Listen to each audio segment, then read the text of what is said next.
I mean, we all worked out from the very beginning, when we were all chatting, that unremarkable just seems like such a bad accusation for something. I mean, it is remarkable.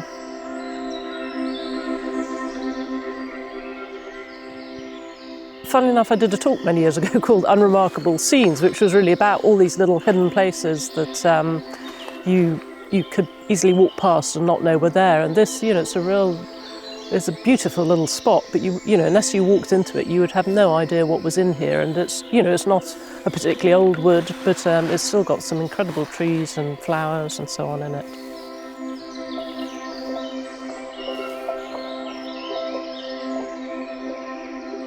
It's about an unremarkable wood, which people would just not bother with, because they always go to the most remarkable thing, because that's how marketing works. Come and look at this, it's remarkable. Actually, no, what's around the corner from your house is a park with some trees, and it's just a fantastic thing.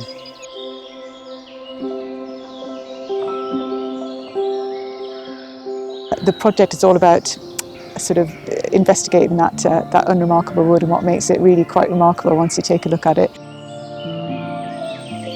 Yeah, I think when we first heard about the project, the first thing is we were delighted that North Yorkshire had extended a lease to Chrysalis from the woods, and in particular what that meant was that the footpath, which has always run through the woods, is actually now sort of classed as a permissive footpath.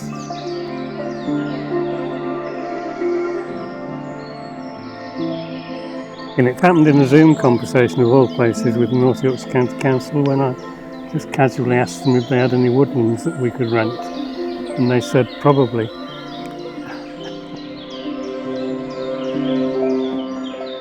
We found an ecologist who we'd already been working with actually, who did a management plan of the wood. So he just really did a study about what was here and the approach that he advised, which was absolutely minimum intervention. And that was just perfect for what we wanted. We wanted the wood, we don't want to change the wood, we don't want to put things in the wood. We wanted to really explore the wood as it is. So part of what we're about is creating opportunities for artists to learn. And part of it is also about working with communities and supporting them to learn. I think learning has been a really important part of this project, actually learning just a bit about the ecology of the wood and then how that creativity can be a way of expressing that.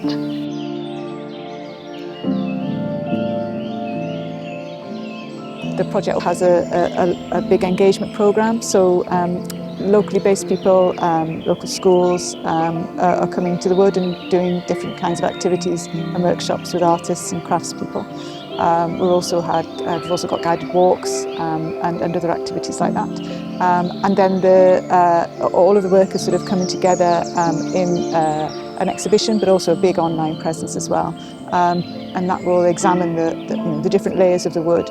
I mean, the project's called Mapping Marton Wood, and so we're looking at it mapping, but in all sorts of different ways. Its sound, the visual, and its stories as well. Simply by spending time in the wood and then reflecting on that time and talking to each other, those people that were here started to understand for themselves, nothing really to do with me in the end, but they started to understand that actually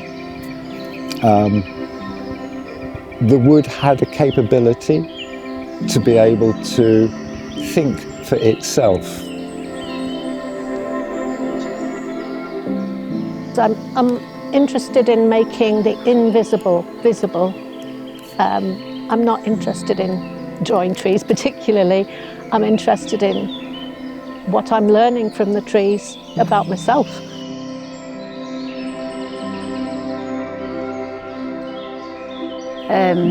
Yeah, it's beautiful. I love it in this wood. All the patterns on the bark around us, the leaves just coming out and catching, you know, all the shadows. It's a beautiful place to be. I'm a visual artist and I live in Preston. I have a studio there, and my work is about landscape, the politics of it, who owns it, who's managing it, what you're managing it for, and I make artwork based around those subjects. My name's Rob Mackay. I'm a sound artist and composer. I use found sounds of different environments within my work, and I think of sound almost like a sculptor might think of solid materials that can be sculpted and manipulated in different ways. So a lot of my work is presented as installations as well as concert pieces.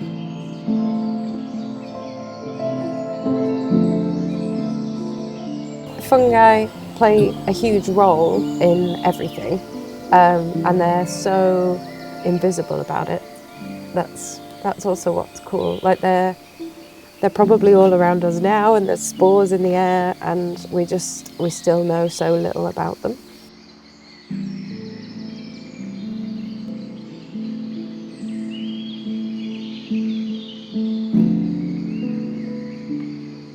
It's been called a hidden kingdom because it's as Merlin Sheldrake said, it's a whole separate kingdom to plants and animals, but it's not had a kingdom's worth of attention.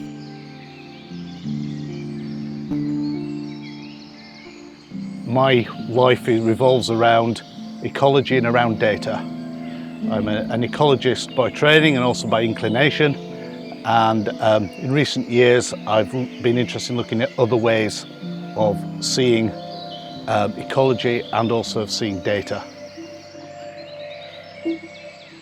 When we moved here about 13 years ago, I started walking here, through here with the dogs, and I then started photographing it. I guess it'd be about, 11 years or so ago.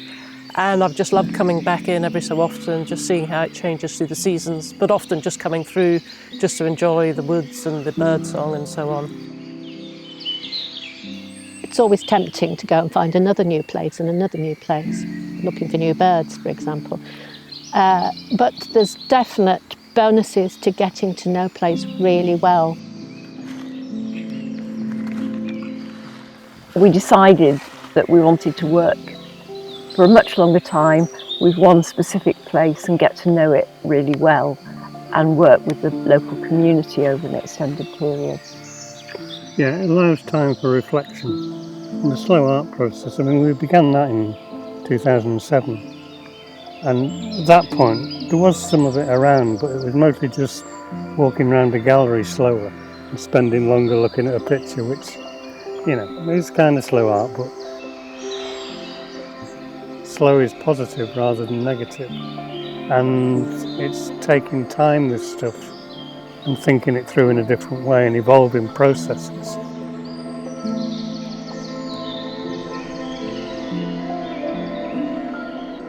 The work has always had two strands to it. One is supporting artists to develop their professional practice, and going back quite a long time now, artists have identified more and more that they want to learn more about the environment and ecology so they can address climate issues. It's just escalated, the amount of interest in that.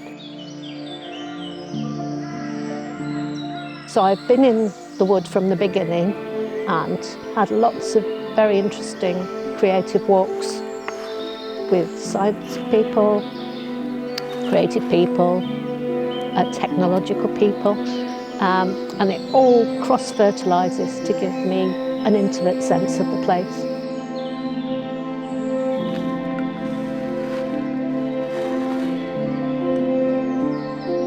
It's been nearly a year now since I started working here, and I've been recording dawn and evening choruses across the seasons at all the different times of year. So when I put this final piece together, we'll be able to take the listener on a journey in terms of the ways that the soundscape varies throughout the year, as well as horizontally across the ground and vertically through this journey of these hidden sounds and all these different aspects of the wood, really. Yeah. So I've had the really fun bits of the project. So I've got to meet with the community groups and I've got to share this beautiful space. We've worked with artists, with ecologists, with experts of all sorts of different walks of life. The really interesting thing that's coming out of the project is working with different people from different disciplines, and that approach is allowing sort of different viewpoints and new viewpoints to come through. There's something really nurturing about it. It's just the right size, it's just the right distance from the village, that it feels like you're making a sort of mini pilgrimage to get here. And I know all of us have found a sense of peace as we've been responding to the word, being part of the word, and creating our own artistic responses here. I'd taken photographs of tar crust fungus, which in a way is not terribly interesting, but then the patterns were so amazing. So then I chose just the 2 patterns to then screen print onto fabric, and then use that fabric to make an outfit to be shown back in the wood. And I thought, I'm looking at overlooked and hidden things, so maybe it needs to be not your general model in a way. So I wanted to look for one of the eldest women of the surrounding area to be my model. Although I used the wood as inspiration, I didn't use the colours from the wood. I wanted her to stand right out, so I chose red and blue. With the background of the bluebells and the birds' song, and we've all enjoyed it. And you know, there's been a bit of banter, and she's told us stories of the wood and nearby, and I think she's been perfect.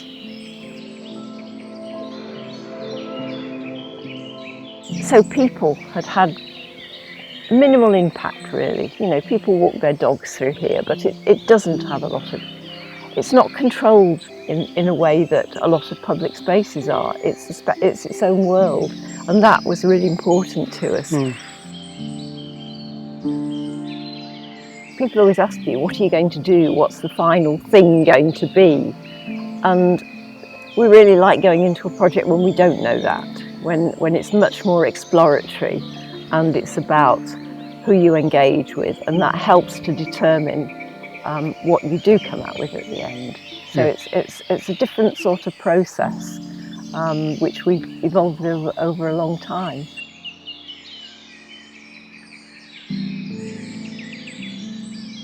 It's felt like a very special project. I think knowing that it was here for us, knowing that we had time to explore, time to find our inner creativity for people who came from all different walks of life and were doing something a little bit different from their normal day-to-day.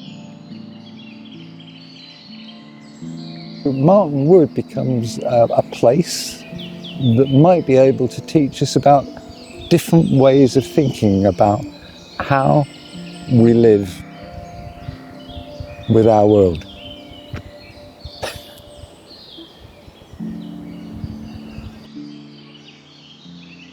I've become, over time, art curious about the other ways that people use that information and use that data and interpret it in a different way, use it as an alternative way of looking at things, of understanding things. People want to know, they want to learn more, they want to know what they can do to support the environment. It is shifting, and this project's part of that, really. It's a very small part of that. It's not about bringing people here. It's about making people think that there's something like this where they are. That what's important isn't necessarily a 50-mile drive away. It can be a 5-minute walk away.